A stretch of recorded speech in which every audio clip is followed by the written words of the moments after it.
അപ്പോസ്തലന്മാരുടെ പ്രവൃത്തികൾ അധ്യായം 4.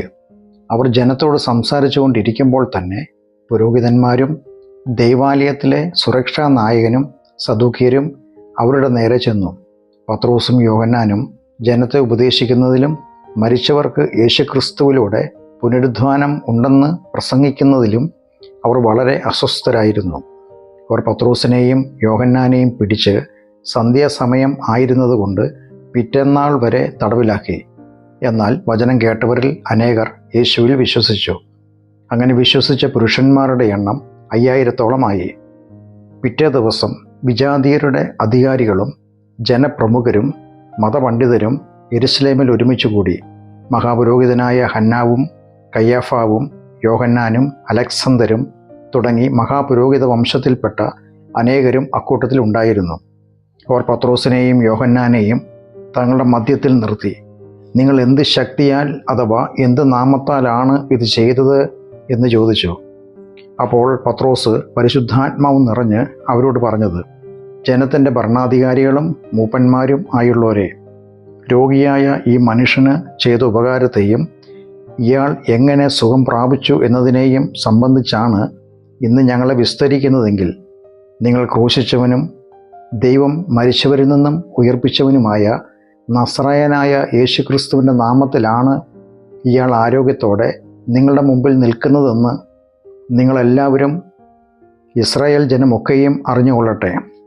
വീട് പണിയുന്ന നിങ്ങൾ തള്ളിക്കളഞ്ഞെങ്കിലും മൂലക്കല്ലായി തീർന്ന കല്ല് ഈ യേശു തന്നെ. മറ്റൊരാളിലും രക്ഷയില്ല. നാം രക്ഷിക്കപ്പെടുവാൻ ആകാശത്തിൻ കീഴിൽ മനുഷ്യരുടെ ഇടയിൽ നൽകപ്പെട്ട വേറൊരു നാമവും ഇല്ല. അവർ പത്രോസിൻ്റെയും യോഹന്നാൻ്റെയും ധൈര്യം കാണുകയും അവർ വിദ്യാഭ്യാസമില്ലാത്ത സാധാരണ മനുഷ്യരാണെന്ന് മനസ്സിലാക്കുകയും ചെയ്തപ്പോൾ ആശ്ചര്യപ്പെട്ടു. അവർ മുമ്പ് യേശുവിനോട് കൂടെ ആയിരുന്നു എന്നും മനസ്സിലാക്കി. സൗഖ്യമായ മനുഷ്യൻ അവരോടൊപ്പം നിൽക്കുന്നത് കണ്ട് അവർക്കൊന്നും എതിർത്ത് പറയാൻ കഴിഞ്ഞില്ല. ന്യായാധിപ സംഘത്തിൽ നിന്ന് പുറത്തിറങ്ങി നിൽക്കാൻ അവരോട് കൽപ്പിച്ച ശേഷം അവർ പരസ്പരം ആലോചിച്ചു, ഈ മനുഷ്യരെ നാം എന്തു ചെയ്യണം? പ്രത്യക്ഷമായ ഒരത്ഭുതം ഇവരിലൂടെ നടന്നിരിക്കുന്നു. അത് യെരുശലേം നിവാസികളെല്ലാം അറിഞ്ഞു കഴിഞ്ഞു. അത് നിഷേധിക്കാൻ നമുക്ക് സാധ്യവുമല്ല. എങ്കിലും ഈ സംഭവം ജനമധ്യേ കൂടുതൽ പ്രചരിക്കാതിരിക്കാൻ ആരോടും ഒരിക്കലും ഈ നാമത്തിൽ ഇനി സംസാരിക്കരുതെന്ന് നാം അവരെ താക്കീത് ചെയ്യണം എന്ന് പറഞ്ഞു. പിന്നെ അവരെ വിളിപ്പിച്ച് യേശുവിൻ്റെ നാമത്തിൽ സംസാരിക്കുകയോ ഉപദേശിക്കുകയോ ചെയ്തു പോകരുതെന്ന് കർശനമായി കൽപ്പിച്ചു. അതിന് പത്രോസും യോഹന്നാനും, ദൈവത്തെക്കാൾ അധികം നിങ്ങളെ അനുസരിക്കുന്നത് ദൈവദൃഷ്ടിയിൽ ന്യായമോ എന്ന് നിങ്ങൾ തന്നെ തീരുമാനിക്കുവിൻ.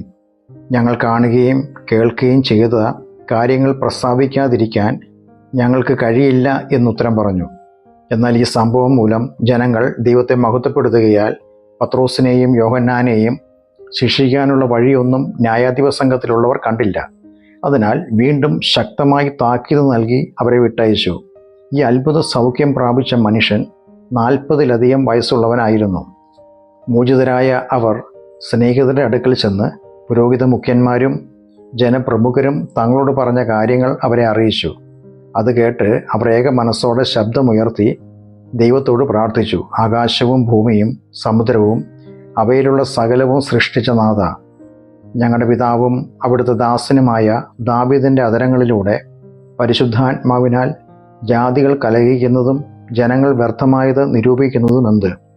ഭൂമിയിലെ രാജാക്കന്മാർ അണിനിരക്കുകയും അധിപതികൾ കർത്താവിനും അവൻ്റെ അഭിഷിക്തനും വിരോധമായി ഒന്നിച്ചു കൂടുകയും ചെയ്തിരിക്കുന്നുവെന്ന് അങ്ങ് അരുളി ചെയ്തിട്ടുണ്ടല്ലോ. അവിടുന്ന് അഭിഷേകം ചെയ്ത യേശു എന്ന അവിടുത്തെ പരിശുദ്ധ ദാസന് വിരോധമായി ഹെരോദാവും പൊന്തിയോസ് പീലാത്തോസും വിജാതീയരോടും ഇസ്രായേൽ ജനത്തോടും മറ്റ് ജനതകളോടും ഒപ്പം ഈ നഗരത്തിൽ ഒരുമിച്ച് കൂടി. സംഭവിക്കണമെന്ന് അവിടുത്തെ കരവും പദ്ധതിയും അനുസരിച്ച് മുൻകൂട്ടി നിശ്ചയിച്ചിരുന്ന കാര്യങ്ങൾ ഒക്കെയും അവർ നിവർത്തിച്ചിരിക്കുന്നു. സത്യം. ഇപ്പോഴോ കർത്താവെ, അവരുടെ ഭീഷണികൾ ശ്രദ്ധിക്കണമേ. അങ്ങയുടെ വചനം പൂർണ്ണ ധൈര്യത്തോടെ പ്രസ്താവിക്കാൻ അവിടുത്തെ ദാസന്മാർക്ക് ബലം നൽകുമാറാകണം. സൗഖ്യമാക്കേണ്ടതിന് അവിടുത്തെ കരങ്ങൾ നീട്ടുകയും അങ്ങയുടെ പരിശുദ്ധദാസനായ യേശുവിൻ്റെ നാമത്തിൽ അടയാളങ്ങളും അത്ഭുതങ്ങളും സംഭവിക്കുകയും ചെയ്യുമാറാകട്ടെ. ഇങ്ങനെ പ്രാർത്ഥിച്ചപ്പോൾ അവർ ഒരുമിച്ച് കൂടിയിരുന്ന സ്ഥലം കുലുങ്ങി. എല്ലാവരും പരിശുദ്ധാത്മാവ് നിറഞ്ഞവരായി ദൈവവചനം ധൈര്യത്തോടെ പ്രസ്താവിക്കുകയും ചെയ്തു. വിശ്വസിച്ചവരുടെ സമൂഹം ഏക ഹൃദയവും ഏക മനസ്സും ഉള്ളവരായിരുന്നു. തനിക്കുള്ളതൊക്കെയും സ്വന്തമെന്ന് ആരും പറഞ്ഞില്ല. അവർക്കുണ്ടായിരുന്നതെല്ലാം പൊതുവായിരുന്നു. അപ്പോസ്തലന്മാർ മഹാശക്തിയോടെ കർത്താവായ യേശുവിൻ്റെ ഉയർത്തെഴുന്നേൽപ്പിന് സാക്ഷ്യം വഹിച്ചു പോകുന്നു. സമൃദ്ധമായ കൃപ അവരെല്ലാവരുടെയും മേൽ ഉണ്ടായിരുന്നു. അവരുടെ ഇടയിൽ ദരിദ്രർ ആരും തന്നെ ഉണ്ടായിരുന്നില്ല. നിലങ്ങളോ വീടുകളോ ഉണ്ടായിരുന്നവർ അവ വിറ്റ് പണം അപ്പോസ്തലന്മാരുടെ പാദങ്ങളിൽ സമർപ്പിച്ചു. പിന്നെ ഓരോരുത്തർക്കും ആവശ്യാനുസരണം അത് ഭാഗിച്ചു കൊടുത്തു. കുപ്രദ്വീപുകാരനായ യോസഫ് എന്ന ഒരു ലേവ്യനുണ്ടായിരുന്നു. പ്രോത്സാഹനത്തിൻ്റെ പുത്രൻ എന്നർത്ഥമുള്ള ബർന്നബാസ് എന്നാണ് അദ്ദേഹത്തെ അപ്പോസ്തലന്മാർ വിളിച്ചിരുന്നത്. തനിക്കുണ്ടായിരുന്ന നിലം വിറ്റ് പണം കൊണ്ടുവന്ന് അദ്ദേഹം അപ്പോസ്തലന്മാരുടെ പാദങ്ങളിൽ സമർപ്പിച്ചു.